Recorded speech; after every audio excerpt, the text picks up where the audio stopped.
Assalamualaikum warahmatullahi wabarakatuh. Salam sejahtera untuk kita semua. Pada video kali ini, kami akan membahas topik mengenai smart governance, yaitu transformasi pelayanan publik berbasis teknologi pintar. Video ini dibuat untuk memahami konsep penerapan smart governance dalam kehidupan pelayanan publik di Indonesia, serta menganalisis kelebihan, kelemahan, serta memberikan rekomendasi untuk masa depan. Oke, sebelum kita lanjut ke pemaparan materi, seperti kata pepatah, tak kenal maka tak sayang. Perkenalkan, saya Nabila Mawati dengan NIM 251120640027. Saya Nafsah Alifatul Hasanah dengan NIM 251120640062. Dan saya Taskia Diah Auda Putri dengan 251120640031.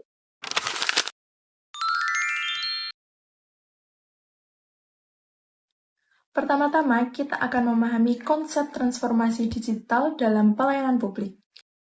Transformasi digital dalam pelayanan publik mencakup penggunaan teknologi informasi dan komunikasi untuk mendukung proses administrasi, pengambilan keputusan, serta interaksi antara pemerintah dan masyarakat. Beberapa aspek utama dalam transformasi digital ini meliputi yang pertama, e-government. Pemanfaatan teknologi dalam administrasi pemerintah untuk meningkatkan efisiensi dan transportasi. Yang kedua, layanan berbasis cloud, penyimpanan dan pengelolaan data yang lebih fleksibel dan aman. Yang ketiga, kecerdasan buatan atau AI, analisis data dalam skala besar untuk pengambilan keputusan yang akurat. Yang keempat, otomatis proses, mengurangi birokrasi dengan sistem otomatis yang mempercepat layanan. Yang kelima, aplikasi dan platform digital, mempermudah akses masyarakat terhadap berbagai layanan publik. Dari konsep tadi, kita bisa kaitkan dengan teori-teori para tokoh organisasi seperti Weber, Taylor, dan Fayol, yaitu dengan konteks yang lebih modern. Berikut keterkaitannya. Yang pertama adalah konsep Max Weber berupa birokrasi.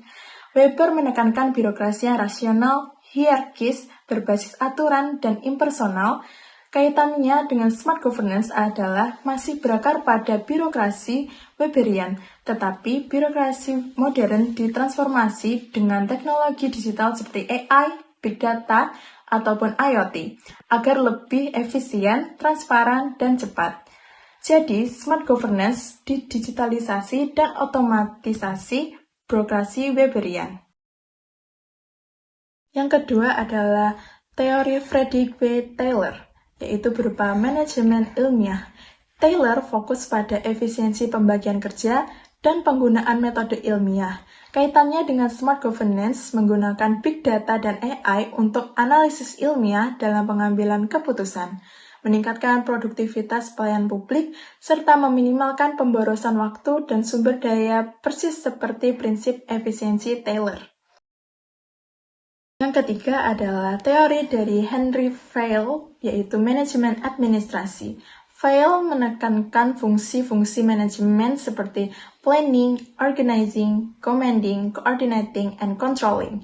Kaitannya dengan smart governance adalah penggunaan teknologi pintar seperti AI atau IoT mendukung fungsi manajemen pemerintahan modern. Misalnya, perencanaan berbasis data, koordinasi digital lintas lembaga, serta kontrol pelayanan publik secara umum dan real-time.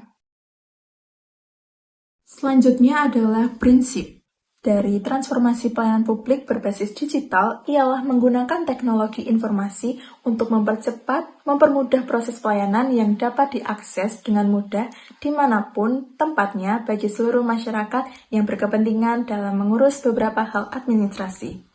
Teknologi informasi telah menjadi pilar penting dalam modernisasi pelayanan publik.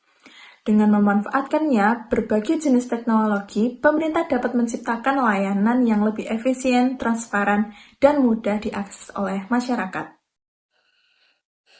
Penerapan e-government telah dilaksanakan di berbagai wilayah Indonesia, khususnya di Kota Bandung yang menerapkan kebijakan inovasi dalam pelayanan publik melalui sistem informasi pelayanan administrasi kewilayahan terpadu. Sistem Informasi Pelayanan Administrasi Kewilayahan Terpadu atau SIPAKU adalah sebuah inovasi berupa aplikasi yang didedikasikan untuk menunjang proses pelaksanaan pelayanan publik di kewilayahan. SIPAKU dikembangkan untuk melayani masyarakat secara cepat, efisien, dan akuntabel, sehingga proses pelayanan publik di kewilayahan menjadi lebih terstruktur, terpantau, dan terintegrasi. Kelebihan layanan ini yang pertama, efisiensi layanan, mempermudah masyarakat mengurus administrasi kependudukan tanpa harus datang langsung ke kantor Disdukcapil. Yang kedua, transparansi dan akuntabilitas, mengurangi potensi praktik pungli karena semua layanan dilakukan secara daring dan terdata sistem. Kelemahan layanan ini yang pertama, literasi digital yang beragam. Tidak semua warga dan petugas memiliki kemampuan teknologi yang memadai. Yang kedua, keterbatasan infrastruktur. Beberapa wilayah mungkin masih mengalami gangguan jaringan internet atau kurangnya perangkat yang mendukung. Hal ini sejalan dengan teori Fayol tentang manajemen umum karena penerapan SIPAKU membutuhkan perencanaan, pengorganisasian, dan pengendalian administrasi publik berbasis teknologi.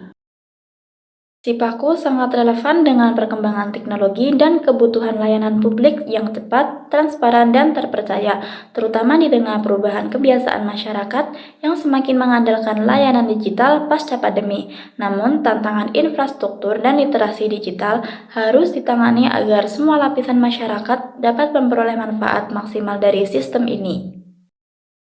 Setelah kita membahas berbagai aspek terkait transformasi digital dalam pelayanan publik, tentu kita perlu menarik kesimpulan dari penjelasan tersebut. Transformasi digital dalam pelayanan publik bukan hanya soal penggunaan teknologi, tapi juga peningkatan kualitas SDM, partisipasi masyarakat, serta upaya meningkatkan efisiensi, transparansi, dan akses layanan pemerintah. Contoh nyatanya adalah SIPAKU, yang berhasil menghadirkan layanan publik lebih cepat, transparan, akuntabel, dan mudah diakses berkat dukungan infrastruktur digital dan SDM terlatih. Meski begitu, tantangan tetap ada, seperti literasi digital yang belum merata di masyarakat, keterbatasan infrastruktur, kurangnya sosialisasi, serta isu keamanan data. Jadi, secara keseluruhan, transformasi digital adalah perubahan menyeluruh dalam tata kelola pemerintah menuju smart governance yang adaptif terhadap teknologi dan kebutuhan masyarakat. Setelah melihat berbagai tantangan dalam transformasi digital pelayanan publik, tentu diperlukan sejumlah rekomendasi pengembangan organisasi publik. Rekomendasi ini bertujuan agar pelayanan yang diberikan tidak hanya modern secara teknologi, tapi juga efektif, aman, dan benar-benar dirasakan manfaatnya oleh masyarakat. Rekomendasi pengembangan organisasi publik. Yang pertama ada peningkatan SDM. Peningkatan SDM sangat penting dilakukan dengan cara memberikan pelatihan rutin kepada para pegawai. Pelatihan ini tidak hanya sebatas penggunaan aplikasi, tapi juga mencakup etika digital, keamanan data, dan pelayanan publik berbasis teknologi. Dengan begitu, pegawai akan lebih kompeten dan mampu memberikan pelayanan yang cepat serta akurat. Lalu yang kedua ada penguatan infrastruktur. Penguatan infrastruktur menjadi fondasi utama. Pemerintah perlu memperluas jaringan internet hingga ke daerah pinggiran agar layanan digital tidak hanya dirasakan di kota besar. Selain itu, perangkat pendukung seperti komputer, server, dan sistem cloud juga harus disediakan dengan standar yang memadai supaya pelayanan bisa berjalan maksimal. Yang ketiga ada keamanan data. Keamanan data wajib menjadi prioritas. Di era digital, data masyarakat adalah aset berharga yang harus dilindungi melalui enkripsi, regulasi privasi yang jelas, serta audit siber berkala. Dengan langkah ini, potensi kebocoran maupun penyalahgunaan data bisa diminimalisir sejak awal. Keempat, kolaborasi pemerintah dengan masyarakat. Kolaborasi pemerintah dengan masyarakat perlu diperkuat. Transformasi digital tidak bisa berjalan sendiri, melainkan harus melibatkan RT RW, komunitas, hingga perguruan tinggi. RT RW dapat membantu sosialisasi, komunitas menjadi jembatan aspirasi warga, dan kampus menyumbangkan riset serta tenaga ahli. Dengan kolaborasi tersebut, pelayanan publik akan lebih sesuai dengan kebutuhan masyarakat. Yang kelima, ada evaluasi dan inovasi berkelanjutan. Evaluasi dan inovasi berkelanjutan harus terus dilakukan. Setiap layanan digital sebaiknya dievaluasi melalui umpan balik dari pengguna, sekaligus dikembangkan dengan teknologi baru seperti AI untuk pelayanan cepat, chatbot untuk respon 24 jam, hingga blockchain untuk menjamin transparansi data. Dengan cara ini, pelayanan publik tidak hanya bertahan, tetapi juga berkembang sesuai tuntutan zaman. Sekian video presentasi dari kelompok 6 tentang Smart Governance. Semoga bermanfaat. Terima kasih.